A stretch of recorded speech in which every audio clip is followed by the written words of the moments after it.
Hello students, Assalamu alaikum. Good morning to everyone. Frequently spoken phrases, अक्सर बोले जाने वाले जुमले। पागल कहीं का कैसे कहेंगे? You are utter mad.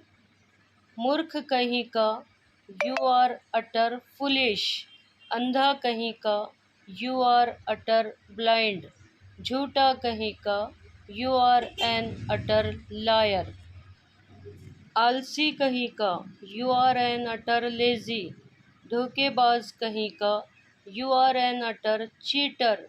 बदमाश कहीं का, यू आर अटर मिसक्रेंट। हाँ में सर हिलाओ, नॉड योर हेड। ना में सर हिलाओ, शेक योर स्टेप। इस तरह से इन सेंटेंसेस का प्रोनाउंसिएशन होगा, इस तरह से इनकी अदायगी होगी। So meet you in the next video. Bye. Allah Hafiz.